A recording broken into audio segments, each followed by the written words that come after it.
ಬೆಳಗಾವಿ ಚಿನ್ನದಂಗಡಿ ಕಳವು ಪ್ರಕರಣ ದೂರು ನೀಡಿದ್ದ ಮಾಲೀಕನೇ ಕಳ್ಳ.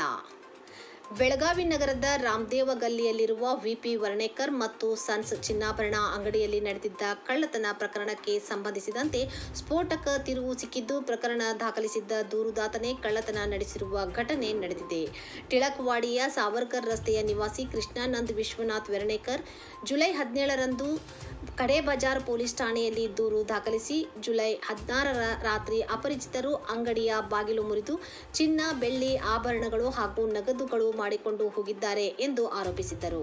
ಪ್ರಕರಣದ ತನಿಖೆ ಕೈಗೊಂಡ ಕಡೇಬಜಾರ್ ಠಾಣೆ ಪೊಲೀಸರು ಸ್ಥಳ ಪರಿಶೀಲನೆ, ತಾಂತ್ರಿಕ ಮಾಹಿತಿ ಹಾಗೂ ಇತರೆ ಸಾಕ್ಷ್ಯಾಧಾರಗಳನ್ನು ಪರಿಶೀಲಿಸಿದಾಗ ದೂರುದಾರನ ಮೇಲೆಯೇ ಅನುಮಾನ ವ್ಯಕ್ತವಾಯಿತು. ಬಳಿಕ ಕೃಷ್ಣಾನಂದ್ ವರ್ಣೇಕರ್ ವಿಚಾರಣೆಗೆ ಒಳಪಡಿಸಿದಾಗ ಅಂಗಡಿಯಲ್ಲಿದ್ದ ಚಿನ್ನ, ಬೆಳ್ಳಿ ಆಭರಣಗಳು ಹಾಗೂ ನಗದು ಹಣವನ್ನು ತಾನೇ ತೆಗೆದುಕೊಂಡು ತನ್ನ ಆಕ್ಟಿವಾ ಸ್ಕೂಟಿಯ ಡಿಕ್ಕಿಯಲ್ಲಿ ಸಾಗಿಸಿರುವುದಾಗಿ ಒಪ್ಪಿಕೊಂಡಿದ್ದಾನೆ.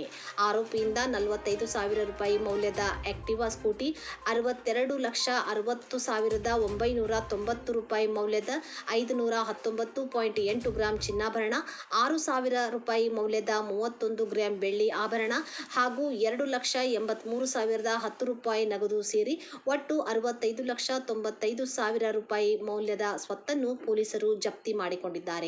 ದೂರುದಾರನೇ ಪ್ರಕರಣದಲ್ಲಿ ಭಾಗಿಯಾಗಿರುವುದು ತನಿಖೆಯಲ್ಲಿ ದೃಢಪಟ್ಟಿರುವ ಹಿನ್ನೆಲೆಯಲ್ಲಿ ಆತನ ವಿರುದ್ಧ ಕಾನೂನು ಕ್ರಮ ಮುಂದುವರಿಸಲಾಗಿದ್ದು, ತನಿಖೆ ಪೂರ್ಣಗೊಳಿಸಿ ನ್ಯಾಯಾಲಯಕ್ಕೆ ದೋಷಾರೋಪಣಾ ಪತ್ರ ಸಲ್ಲಿಸಲಾಗುವುದು ಎಂದು ನಗರ ಪೊಲೀಸ್ ಆಯುಕ್ತ ಭೂಷಣ್ ಬೋರ್ಸೆ ತಿಳಿಸಿದ್ದಾರೆ.